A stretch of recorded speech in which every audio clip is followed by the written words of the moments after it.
ClassPass, September 2018. Joe! Devin waved from her seat at the picnic table to get his attention. She shielded her eyes from the uncharacteristically bright sun with one hand as she waved with the other. Joe looked around, having heard his name, and his face lit up in a bright smile as he caught Devin's eye. As he wove his way through the table, she couldn't help but notice the way he moved. It was as though people moved aside for him.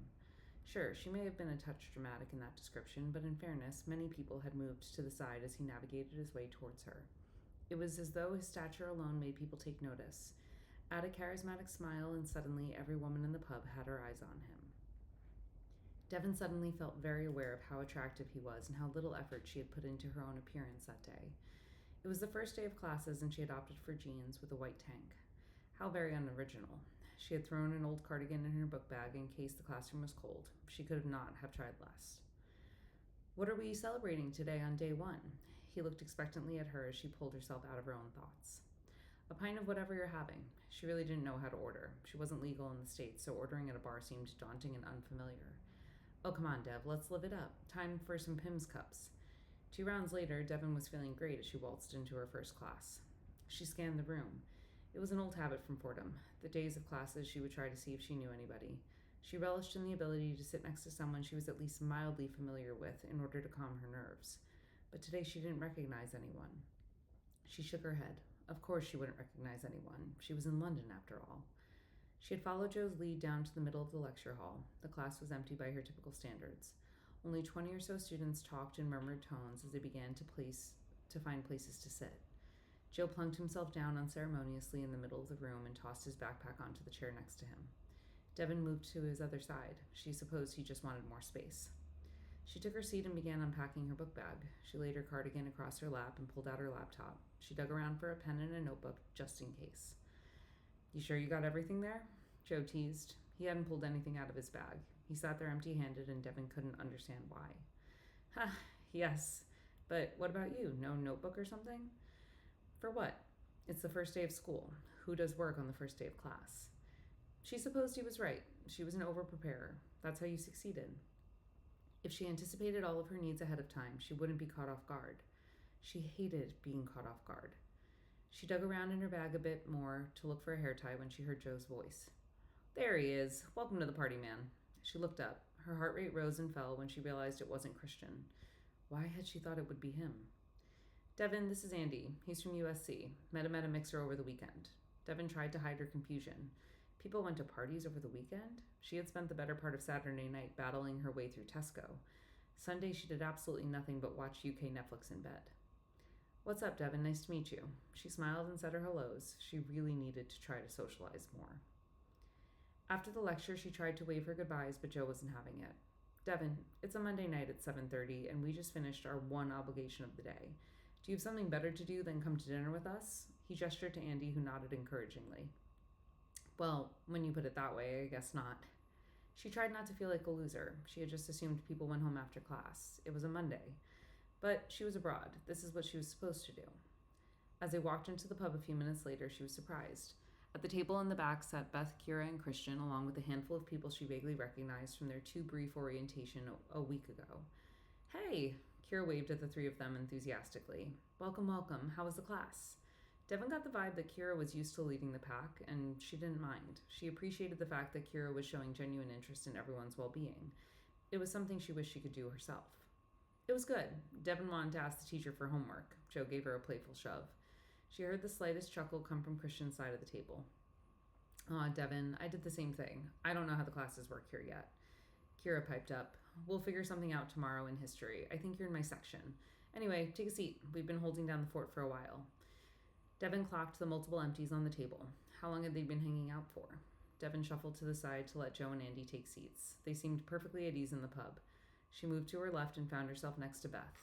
Christian gave her a brief glance across the table. He didn't seem mean. She supposed he was just shy and quiet, but that couldn't be right. He was fully engaged with Andy and Joe. Maybe it was just a her thing. Long after they had finished dinner and 2 more rounds, Kira called everyone to attention. "So, I think we need to talk about our trips. How does everyone feel about a weekend in Paris?" She looked around the table at the heads bobbing up and down in pleasant alcohol-fueled agreement. "I was thinking 2 weekends from now, so last week of September. Does that work for everybody?" The group nodded and others other cities got thrown into the plan for the future: Prague, Lisbon, Rome, maybe even a trip to Sweden over reading week. All doable if they planned it right. Great. So it's settled. In Paris in 2 weeks. I'll send everyone the schedules when I finalize the itinerary, and we should be all set. Who's excited?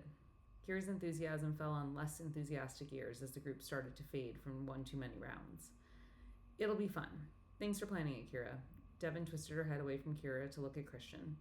It was the first time she'd heard his voice clearly the entire night. It had this quality of being soft but firm.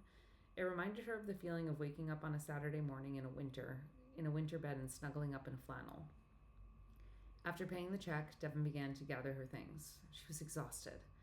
I'll see you guys later. Kira, text me if you want to meet up tomorrow before class. Will do. Kira gave a wave from her end of the table. She was flirting with Joe, and Devin couldn't blame her. Who wouldn't flirt with someone like him?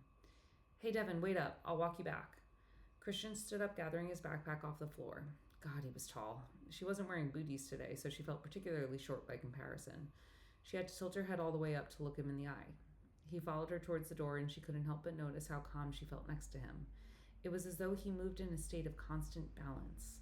That was far from Devin's resting state of static chaos. So, how's it going? Christian fell into easy step as they walked back towards the dorms. It's good, I guess. I'm still kind of figuring things out. She fiddled with her keys. It was dark out and she had little to no idea where she was. For all she knew, Christian could be a murderer. I think that you and I were in the same philosophy class back in freshman year. Did you have Professor McDonough? No, I had Professor Santiago. That came out harsher than she intended. Something about Christian was unnerving. Of course he was cute. She loved the way his blonde hair was askew. It gave him that boyish charm she had read about in all of her teen romance novels growing up.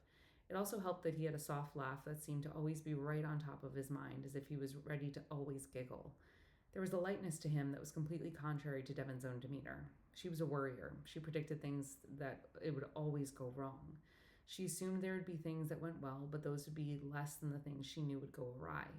To her, life was enjoyable, but the other shoe could drop at any minute. To interact with someone like Christian, who seemed buoyant and disarming and somehow intriguing at the same time, was annoying. Oh, sorry. I thought I'd seen you around. I guess I was wrong. Did you have any friends that lived in Lowshirt? I was on the 3rd floor. Devin racked her brain. He was trying, so she should try too.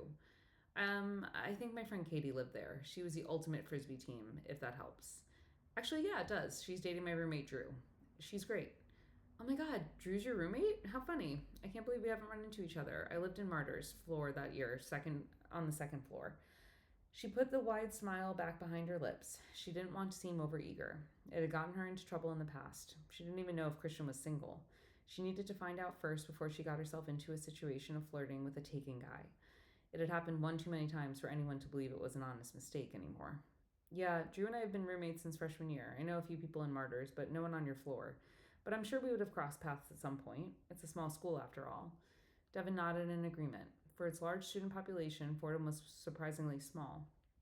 One day you could think you knew no one, followed by knowing everyone in the quad the next day. Well, this is me. Christian pointed to the dorm next to her own. The dorms were set up that the 7 individuals lived in singles but shared a kitchen. She had yet to properly meet her flatmates. She had spent so much time in her room it hadn't occurred to her that there were other people living on the other sides of her door. Thanks for walking me home. I'll see you around. Yep, see you. Christian gave a non-committal wave as he entered his building. What an interesting man.